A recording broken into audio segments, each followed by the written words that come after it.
안녕하세요. 우주 생생뉴스입니다. 오늘은 부동산에 대해 이야기해 볼까 합니다. 호주 부동산 시장은 2019년 호주 연방선거를 기점으로 침체에서 회복기로 전환하던 중 2020년 초에 코로나를 맞았습니다. 코로나 사태로 부동산은 얼어붙었고 이후 자산시장과 함께 급락을 겪었습니다. 당시 제가 올렸던 영상 중에 부동산 전망이 바뀌고 있다라는 영상이 있었는데 바로 그때가 바닥을 찍고 올라갔던 시기입니다. 당시 영상을 올렸던 시기가 바로 이 시점입니다. 2020년 9월이었는데 코로나 이후 급격한 이자율 인하로 전반적인 자산 가격이 오르기 시작했고 부동산도 하락에서 상승으로 추세가 바뀌고 있는 걸 볼 수 있습니다. 이후 급격히 상승해서 2022년 5월에는 피크를 찍고 가격이 꺾이기 시작했습니다. 이 2022년 5월은 RBA에서 금리를 올리기 시작한 시점입니다. 2022년 4월까지만 해도 0.1%였던 기준금리는 다음 달 5월부터 25 베이스를 올리기 시작해서 50, 50 이런 식으로 꾸준히 올려서 2022년 12월에는 3.1%가 되었습니다. 2023년 첫 회의가 있는 2월 7일에 다시 금리를 한 번 더 인상할 것이라는 예상이 높습니다.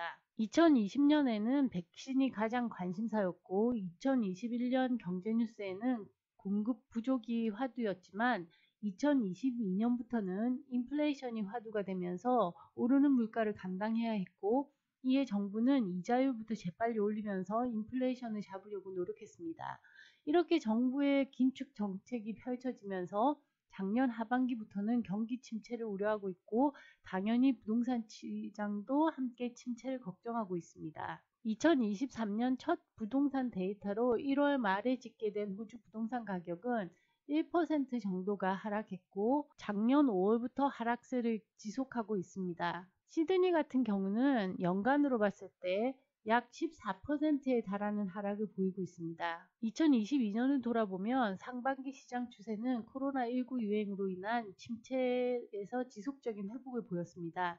낮은 이자율과 정부의 인센티브 그리고 사람들이 바이러스로부터 피해서 자신만의 공간을 찾기 시작하면서 인구 밀도가 높은 도심 지역을 탈출해서 교외 지역의 집값도 함께 상승하는 경향을 보였습니다. 하지만 5월 이자율 상승과 함께 집값 상승이 꺾이면서 연간으로는 5.3% 하락을 보였고 도시별로 보자면 시드니가 12%, 멜번이 8% 하락했습니다. 이것은 2022년 데이터인데요. 이 와중에도 이 퍼스는 3.6% 상승했고 아들레이드는 10%, 다윈 같은 경우도 4.3% 상승했습니다.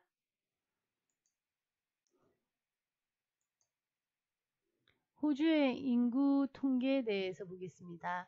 향후 부동산이 어떻게 될 것이냐를 알아보려면 여러 가지 지표를 봐야 할 텐데 무엇보다도 이 부동산이 오르려면 사람이 많아야 살려는 사람도 많아지는 게 당연한 일입니다. 하지만 호주에 사람들이 얼마나 늘어나고 있느냐라는 숫자만 본다고 해서 어느 동네에 부동산을 살지 답이 나오지는 않습니다. 인구수보다는 인구 통계학적으로 어떤 연령의 사람들이 늘어나고 그들의 수입은 어느 정도이며 어떤 종류의 직업을 가지고 또 가족 수는 얼마나 되는가를 알아낸 후에 이들이 선호할 만한 지역을 찾아내고 또 선택하고 싶어하는 집의 형태를 추측해 아파트를 살 것인가 아니면 땅 넓은 하우스를 살 것인가를 판단하는 것이 부동산 투자의 핵심입니다.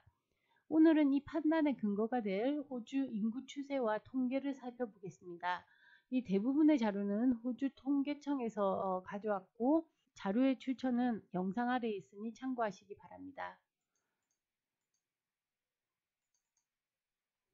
호주의 인구는 늘어나고 있을까요? 줄어들고 있을까요? 이 호주의 인구 추세는 최근 수십 년간 꾸준히 성장을 하고 있습니다.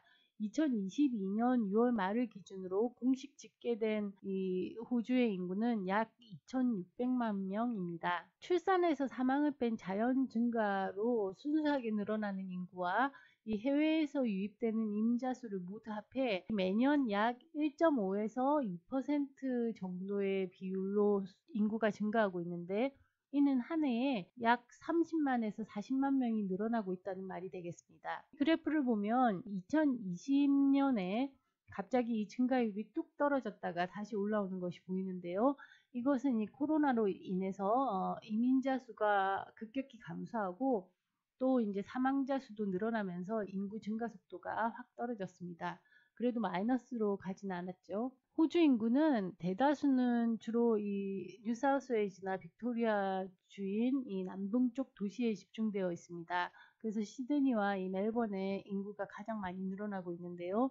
인구하면 이 고령화와 출산 감소를 많이 들으실 텐데 호주도 국내 인구로는 같은 문제를 겪고 있습니다. 이 그래프들 중에서 이 밝은 파란색이 자연 증가로 늘어나는 인구수이고 오렌지색이 이민으로 늘어나는 인구수입니다. 시드니가 속한 이 뉴사우스웨일즈와 멜번이 속한 빅토리아주의 경우 자연 증가보다 이민자의 수가 더 많이 증가하고 있는 걸 볼 수 있고 서호주 같은 경우에는 이민자보다는 이 자연 증가 수가 더 많습니다.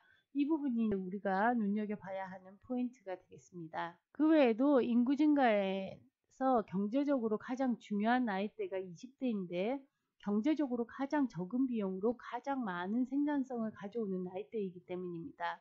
그나마 호주는 기술 이민 정책을 써서 젊고 재능 있는 이민자들을 호주로 끌어들이는 것을 목표로 하고 있습니다. 그래프에서 보듯이 2018년부터 2022년까지 20대의 비율이 높은 편인데 이들이 이제 나이가 들어가고 2020년 인구 유입이 줄어들면서 2020년에는 이 20대 후반에서 30대의 비율이 늘어나고 있는 것을 볼 수 있습니다.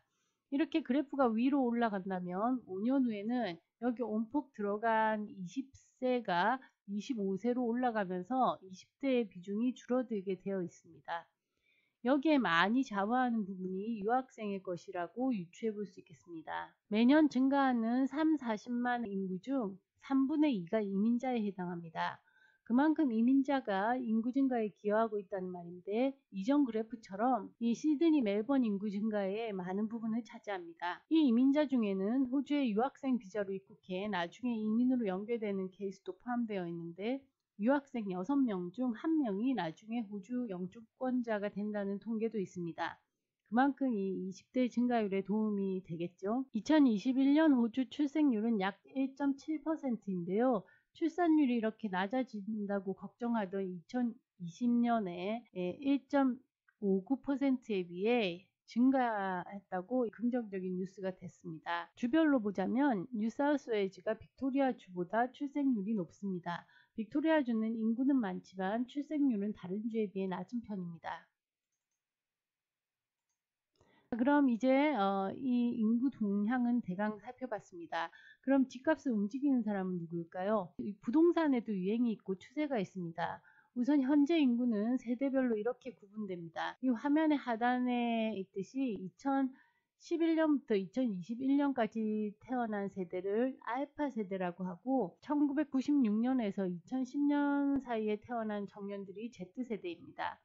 여기 나타난 자료는 2021년 자료라 여기 나이로는 2살씩 더 합해서 계산해 보셔야 됩니다. 그래서 이 2023년에는 이 Z세대가 13살에서 26살까지로 올라가는 거겠죠. 다음이 오늘 중요하게 다룰 이 밀레니얼 세대인데 1981년부터 1995년에 태어나서 27에서 41세가 되는 나이입니다.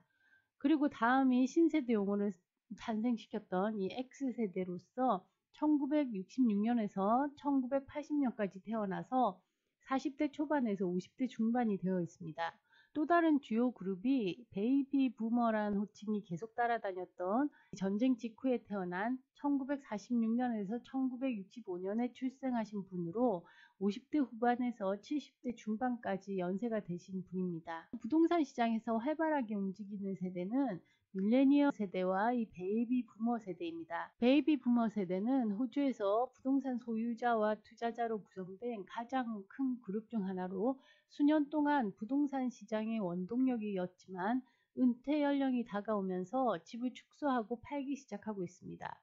다음으로 영향력이 큰 세대는 이 밀레니얼 세대로 호주의 가장 비중이 큰 연령대입니다. 이들은 첫 주택 구매자로 이 부동산에 뛰어들기 시작했지만 높은 부동산 가격과 임금 정책, 투자자들의 경쟁 심화 등의 이 도전에 직면해 있습니다. 여기서 말해주듯이 인구 비중은 베이비 부머와 밀레니얼 세대가 21.5%로 같지만 베이비 부머는 은퇴기로 부동산 비중을 활발히 늘리기 어려운 나이지만 밀레니얼 세대는 한창 경제 생활을 하며 활발하게 부동산에 뛰어들 수 있는 나이입니다. 그래서 우리는 이 밀레니얼 세대에 집중을 해야 하는 겁니다. 이 세대는 호주에서 이민을 적극적으로 받고 있는 나이이기도 합니다.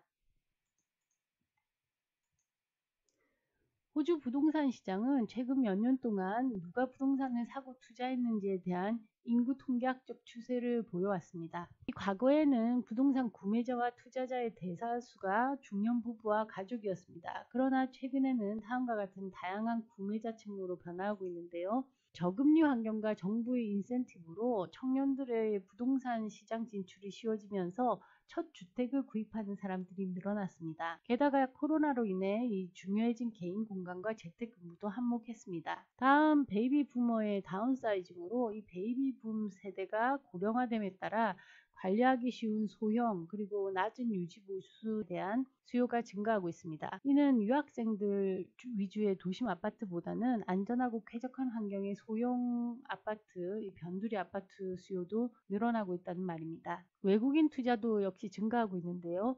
아시아, 특히 중국이나 싱가포르, 말레이시아와 같은 국가에서 호주 부동산에 대한 외국인 투자가 증가했습니다. 이것은 호주 시장이 제공하는 이 안정성과 강한 수익률에 대한 인식 때문입니다. 또한 혼자 사는 사람들도 많이 늘어나고 있는데요. 이에 따라 아파트와 타운하우스 같이 더 작고 유지 보수가 쉬운 1인 가구가 늘고 있습니다. 80년대와 90년대에 태어난 밀레니얼 세대는 지금 아이를 낳아서 가족을 형성했거나 형성할 시기에 있습니다.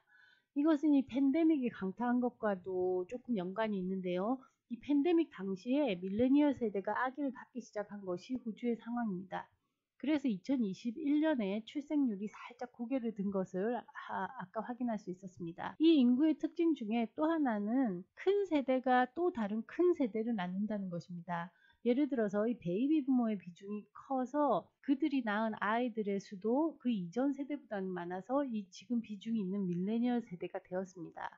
그러면 이 밀레니얼 세대가 낳은 자식들이 또 다른 비중 있는 세대를 형성할 것이라고 유추해 볼 수 있는데요. 이 바 그래프를 보면 옅은 색이 2012년에서 2022년까지 연령 분포이고 진한 막대가 10년 후의 상황입니다.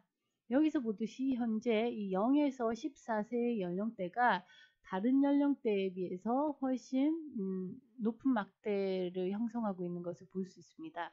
바로 이 사람들이 여기 밀레니얼 세대들이 낳은 아이들이 대부분이겠죠. 올 상반기까지는 부동산 방향이 하락세를 보일 것으로 예상합니다.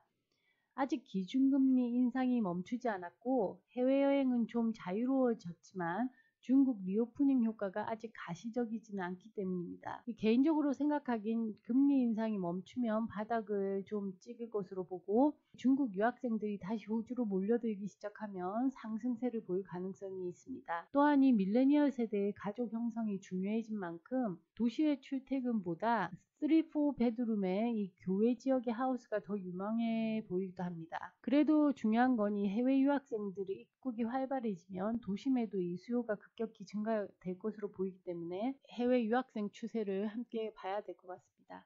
한 전문가는 이 호주 부동산 시장을 망설임 없이 오를 거라고 봤습니다. 인구는 여전히 증가하고 공급은 크게 늘리지 않고 있으니 그들을 수용하려면 이 공급이 딸리는 것은 자명하기 때문입니다. 모두 투자에 성공하시고 긴 영상 시청해 주셔서 감사합니다.